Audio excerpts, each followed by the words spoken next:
Болот Жолдошов атындагы орто мектебинин мугалимдери жана Кыргызстанда жашаган мугалимдер.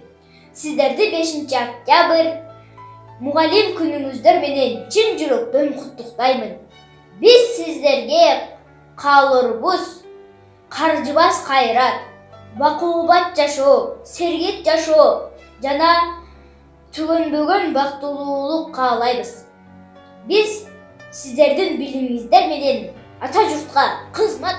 Мугалим ким? Ал биз өңдүү адамбы? Кантип алар өзгөртүшөт заманды? Алуу жан адамдардын адамы, жакшылыкка арышталат кадамы. Ата журтка күнү түнү кам жейби? Айтчанын тамак ичип нан жейби? Отурганда кошо сүйлөп сабакты, окуучуну ойлоп ичет тамакты. Кеч киргиче мектебинен чыкпайбы? Айтчаным үйгө барса уктайбы? Сабак калса капчыгына күч келет, уктаса да окуучуну түш көрөт. Мугалим ким? Каткырабы күлөбү? Элге окшоп аш тойлордо жүрөбү? Күлгөнүнөн ой басканы көбүрөөк, аш тойлордо анда-санда көрүнөт. Өзү чуудан чарчабайбы баладан, үйгө барса иш кылабы ал адам? Мектепти да, үйдү дагы ардактайт, мекен жүгү аны эч качан чарчатпайт. Эл өңдөнүп, салганды болжойбу? Компьютердин оюндарын ойнойбу? Андай кылса сабак калат, иш калат, андан көрө план жазат тытмалап. Анын эмне башкалардан кем беле? Пара алып байып кетпейт эмнеге?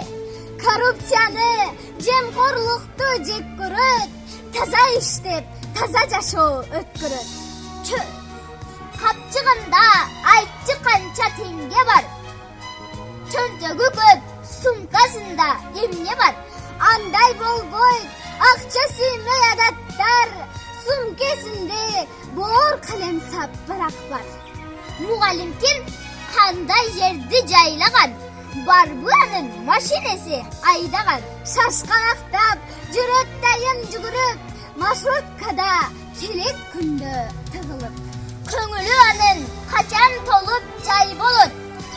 Айтчы мага, качан ал мугалим бай болот? Бактылуулук ар бир жашоо эрмеми, ал бай болот айлык алган күндөрү. Сөздү алар неге жакшы көрүшөт? Бош болсо эле ушакташа беришет. Бири-биринен тажрыйбаны көп сурап, сүйлөсө эле окуучуну кеп кылат. Неге алардан мээрим нуру төгүлөт? Улгайса да жап-жаш бойдон көрүнөт. Окуучудан таап алат баксырын, ошон үчүн сактап калат жаштыгын. Айлык аз деп алаксыбай китепке талап коюп чыкпайт неге пикетке? Байлык эмес, билимиздей жан үрөп, бар дүйнөгө алар кылат. 30-40 жыл иштей берет бир жерде, анын орду керектир кээ бирлерге. Көп жыл иштейт бир орунда булар чын, аз айлыкка кимдин көзү кызарсын? Агай жок деп мектеп азап чекпейби? Агай деген сөз жок болуп кетпейби? Азырынча бар агайдын кабары, сактап турат физкультура сабагы. Эмгек менен өтөт экен ай жылы, айтчы канча ал мугалимдин айлыгы. Мен жооп берсем, жалган айткан боломго, өкмөт акем жооп берсин болсо болго.